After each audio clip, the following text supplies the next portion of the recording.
Well, it is that time of year. We're getting together. We love gathering, but we're gathering with some people who may not even know they're sick. Yeah. Yeah, and I think that is the real issue here. And I'll tell you a story. I had an interaction last night where a family friend brought their child to a holiday gathering, and they was coughing. I said, "Oh, is your child okay?" And they were like, "Oh yeah, they have the flu." And I thought, "Oh God Almighty!" So, it's a real issue because I think we've started to unfortunately kind of trivialize a lot of the illnesses that we have. In the wake of COVID, people are often saying things like, well, if it's not going to kill me, I don't care.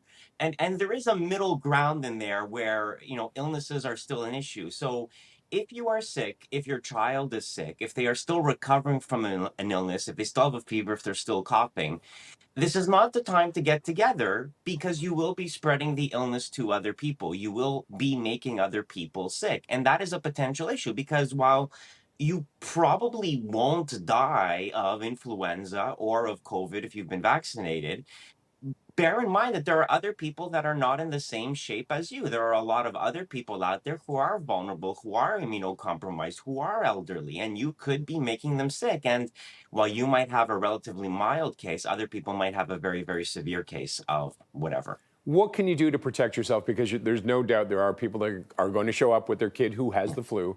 What can you do to try and protect yourself from that? Well, the most important one is get vaccinated. And if you haven't gotten your COVID and influenza or RSV shot this year yet, you probably still should. There likely still is a benefit to it because there is still a long, hard winter ahead of us.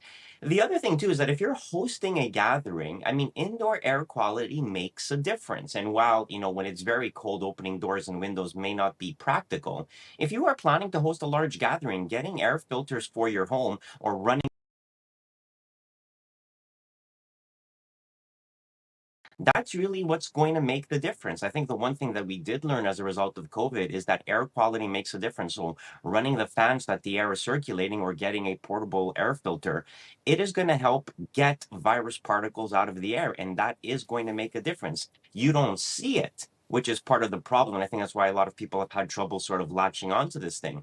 But it will make a difference. And something as simple as $200 for an air filter that's going to last you, that will be yours going forward. That's going to make a huge difference to the air quality in your home. Okay, and we heard from Dr. Tam saying her concerns are avian flu and measles. What are you seeing? What are your concerns coming up for the next year? Yeah, and I think that's fair. A lot of people, when we talk about avian influenza, say, "Well, I don't see it. It's not causing a lot of human cases. Why do I care about this?" There's a few reasons why we need to care about avian influenza. Number one, if it keeps infecting the poultry populations, and we have to put those bird flocks down, that is going to affect the price of chicken and other foodstuffs. So there is a strong economic argument as to why we don't want this infecting our poultry industry. So there's the whole economic aspect of why this is a problem.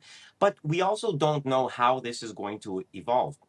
Avian influenza, when outbreaks have happened in the past, have been quite severe and have gotten a lot of people sick. The current one has not really been as bad as we might have feared, but we don't know what the future holds. So whenever you have an emerging illness like this, you have to test for it, you have to monitor it, you have to make sure you can control it, because even if it doesn't affect humans, the fact that it could have a very serious impact on our agricultural industry is not something that we should sneer at either. And with respect to measles, the fact that we're seeing a lot of anti-vaccine rhetoric globally, and especially now in the US, Hmm. as long as we are seeing vaccine rates falling, we are seeing the resurgence of things like measles, like whooping cough, a lot of these illnesses that had largely disappeared here in Canada. And so, yeah, it is a little bit concerning, which I think just Okay. underscores why in 2025, the importance of public facing science communication is going to be critical because we don't want to see a resurgence of measles, whooping cough, and all of these diseases. Okay, doctor, thank you as always. I appreciate your advice.